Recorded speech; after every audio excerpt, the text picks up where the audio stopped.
David Zritsky for the Bond Experience. Welcome back. Not too long ago, I made some pretty significant changes to my environment. I reduced my collection, my James Bond collection, pretty significantly. Some of the smaller pieces, well, they were auctioned off. Some of the items that I had in my display that you saw over the years, they went to different homes. Some items I even just gave as gifts to a lot of my friends. I kept on to the things that really were special to me, that were very meaningful, that gave me joy. But the reason I reduced it is not because I needed money or because somebody got on me that my collection was getting too big or there was too much clutter. It wasn't anything like that. It's because I wanted to make a very significant change for the benefit of my channel, for the benefit of my videos, and yeah, in the long run, for the benefit of you, my audience. And it was to create a studio, a very workable studio. And in order to do that, I needed to sort of pare down my collection because you can't have a studio without something very important: space. Now, for those of you that have been to my house, or perhaps you've just been watching my videos for quite a long time, you know that my collection has resided in what's affectionately termed as the basement. Some people dress it up and they go the lower part of the house. I like to say the archive, or at least I used to say the archive, and now I've changed archive to studio because it's not so much of an archive as a large space. And you can see that much of the collection, now that it's been dispersed to different geographies around the world, there's a lot more space. I've got a sitting area, I've got a lounging area, I've got art galleries, I have a viewing area, and yes, I even have a green room. And the green room, for example, is a place where sometimes we have other people that are visiting that are watching me do a video, or maybe they're a part of a video, or they're about to be part of a video. This is a comfort zone, a place where they can have a cup of coffee or a beer or a seltzer and just sit down, or we could talk about the video coming up. It's our little conversational area. And it gets us into the mood, but it doesn't sit in the space where we're going to be filming. It's just that. It's a green room. It's a holding area where people can be comfortable and have comfortable conversations. Now, a key part of my channel is being able to sometimes just sit and talk and have a conversation with you. And so I built a dedicated background and also a dedicated desk, which seems very simple, right? David, doesn't every office have this? Didn't your home office have this? Doesn't your home office have this? Yes. But the problem with my home office is that it didn't have the greatest sound. We just had, this is a lot of information for you. We just had the floors done. We put these beautiful, beautiful wood floors in, but everything echoes. And at a moment's notice, I may be asked by the BBC or nightly news to get on a meeting, to a Zoom or a Teams or something like that. And I've got to sit down and I have to have great sound and great visuals. Here now, everything is dampened. We've dampened the sound in here. You could probably tell there's no echo. The sound is great, but the visuals are great. We can set up the best lighting, the best visuals, and I can have a very comfortable conversation that's outside of the wings of the house. So you can see that it's a pretty simple desk. Hello, kitty. It's not real. Everybody relax. Got my nameplate on the desk and a couple of accoutrements to keep me motivated. I've got some place to take copious notes while I'm doing calls or meetings or etc. This is pretty cool. I'll show you the lighting from behind. This is what usually lights my videos. It's a Lume Cube, but it's a really cool one. It's totally flexible and you can pretty much take it anywhere, and that's where the phone goes, and it usually can be lowered or raised. But this is the background. And I purposely put this background with different posters and different items. You can see that here we've got a lot of props and watches, and those themselves, these are really items that I really want to cherish and hold on to. I know that there was a thinning out, if you will, of different items, but there are certain items that I will always hold on to and value. For example, right behind me, I've got the Christopher Lee and Roger Moore, Man with the Golden Gun with the Bullets, Honey Rider material. We've got some great pieces from Thunderball. Agora models, that's at the front and center of what I'm focusing on. That thing is absolutely gorgeous. We need to have a doo-doo, and we do have a doo-doo. Lots of masks up here. By the way, I chose a chair that was very mid-century modern, but it almost looks like an Eames chair.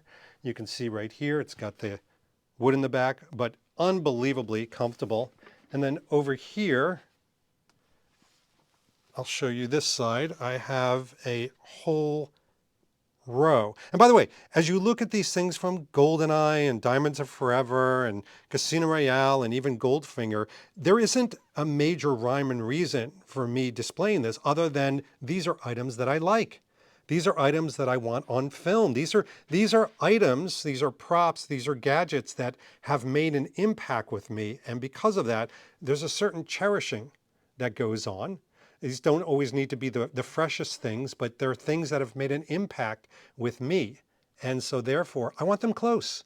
I want them behind me. And I think that makes a huge difference, even down to simple signs.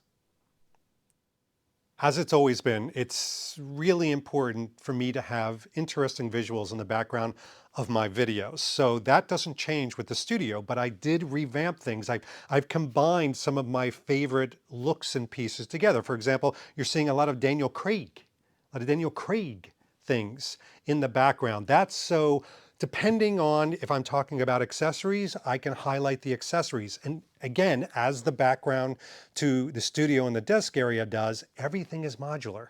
Everything can be moved around. I have pieces in storage that I can take out and redress the mannequins very quickly. I can change out the posters very quickly. We have these sort of initiative hooks, as they're called, that can be taken on and off. That was built in mind and replicating some of the best studios out there that can change their background on a fly. But it's also representative of the things I like. It was so important for me to retain in this studio a piece of me, my personality, what I love, what I gravitate to. And so you're seeing items on the desk here, and you're seeing artifacts that I've picked up in my travels in my collection that are so meaningful to me. You're seeing clothing that connects with me, like obviously the screen used Armani jacket from Casino Royale still exists. This area is a nice area. It's got a lot of Casino Royale and Quantum of Solace. I don't think it's unknown that people people know this about me. I love Casino Royale. I love Quantum of Solace. Here's some items from Quantum of Solace that you probably recognize. Some of them screen used, like Camille's outfit. And then, of course, I've got from Casino Royale some screen used pieces as well. They are excellent background pieces, but I also really gravitate to certain accessory items, certain style and fashion items like sunglasses, like phones, obviously casino chips, Sophie Harley. These are all part and parcel to the story of my channel, even down to the attaché cases. Everything tells a story. Everything exists in this background for a particular reason. Makes sense. But if you know anything about my channel, there is a significant lean, I mean a significant lean, to the Bond lifestyle. And the Bond lifestyle that connects with me, that makes me very passionate, is clothing, is the sartorial kit. And so the studio had to have almost a quasi-museum of sartorial items. So I've lined all of these up to be a part of my background. You've probably already seen several videos where I'm highlighting these pieces just by having them exist. I'll be at the forefront like I'm doing right now, but these will be existing in the background. I've also used these with particular movie topics. A great example is when I had Luke Taggart here and we talked about Spectre, and we talked about Skyfall, and we talked about items in clothing that don't connect with us. These existed in the background and we were able to refer to them. Or sometimes if we're talking about, for example, Skyfall, just having that in the background, it sets the mood, it sets the tone, it sets us apart, and it creates something unique. And that's what I wanted this studio to do. I wanted the studio to be another personality in the room. I wanted it to be functional. I wanted it to be something that I could really utilize, but I needed it to be and have its own personality. So whether it's focusing on shoes or items, it could exist in any conversation that I happen to be having. Probably one of the most important things to me for this studio, and this is something I've always had sort of like a dream in the back of my head about that I wanted to make come true, was to create a space, comfortable space, large enough space for other content creators to use. And so I've invited local content creators, I've invited my friends over to use this space for their own videos. And we've done that. We've had Ryan from Analyze This, we've had Kyle, we've had Joe Darlington, we've had Luke Taggart, we've had a series of individuals and more to come that have come over. We've obviously broken bread together, maybe had a drink or two, I don't know. And we've utilized the studio as a studio. We do these things I affectionately call movie video marathons. And it's not about watching the movies, it's about creating them. It's about creating these videos.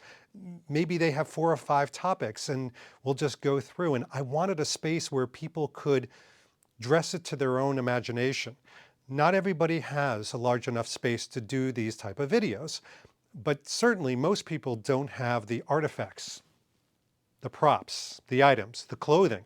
And so somebody like Ryan from Analyze This, Mr. Bond, could say to me, I want to do something on Casino Royale or versus On Her Majesty's Secret Service. I can go over to my clothing archive, which still exists. I didn't get rid of any clothing, and pull out pieces and items and make it a part of the conversation. And that's always been a dream of mine, is to share. You know, we talk about socialization of the Bond community and sharing our love for and passion for James Bond. Now with this studio, I get to share the environment, share the conversations, but also share the magic of creating. And we all have it in us. And now I feel like we have a place, we, not me, we have a place to do that. So there you have it. A tour of my new studio, very active, very usable. Hope you enjoyed it. And this fresh look at things, well, hopefully it'll bear the fruit of content creation from more content creators that can enjoy the studio. And I'll bring the studio to you in many different ways as I release other videos from the studio itself. In the meantime, this has been David Zaritsky for the Bond Experience. We'll see you all real soon. Take care. Thanks for watching the Bond Experience. If you like what you saw, why don't you subscribe to the channel by clicking this button right here. We'll keep you up on everything new that's happening in the world of Bond. And speaking of something new, here's something new just for you because we know you so well. Talk to you soon.